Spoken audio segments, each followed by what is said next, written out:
বিসমিল্লাহির রহমানির রহিম। সুপ্রিয় দর্শক, আসসালামু আলাইকুম। চলে আসলাম নতুন আরেকটি রেসিপি না, সেটা হলো বার্গার সস। তো চলুন তৈরি করা যাক। এর জন্য নর্মাল তাপমাত্রায় একটি আমি ডিম নিয়ে নিয়েছি।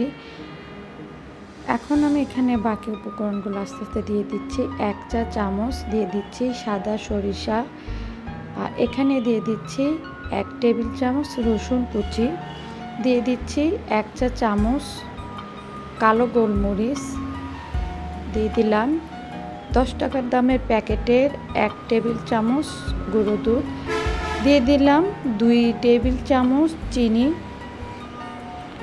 হাফ চা চামচ লবণ, মেজারমেন্ট কাপ দিয়ে 1 কাপ তেল আমি 3 বারে দিয়ে দিব। অল্প অল্প করে ব্লেন্ড করে নিব আর তেলটা দিয়ে দিব, দিয়ে ভালোভাবে ব্লেন্ড করে নিব যেন বার্গার সসের যেরকম একটা থকথকে ভাব সেরকম হয়ে আসে। এখন আমি এখানে 2 টেবিল চামচ টমেটো সসটা দিয়ে দিচ্ছি, দিয়ে আবারও ভালোভাবে ব্লেন্ড করে নেব।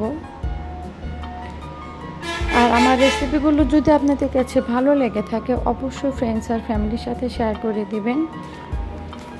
আর আমার চ্যানেলটি অবশ্যই সাবস্ক্রাইব করে বেল আইকনটা অল করে রাখবেন। তৈরি হয়ে গেল মজাদার বার্গারের সস। আর এই বার্গার যখন বানাতে যাব তখন এই বার্গারের সসটা অনেক ভালো লাগে, সেজন্য এই রেসিপিটি শেয়ার করলাম আপনাদের সাথে। আর বানানোর সময় এখানে 1 ফালি লেবু রস কিংবা ভিনেগার দিয়ে দিবেন। আমার বাসায় ছিল না তাই আমি কোনোটাই দিতে পারিনি।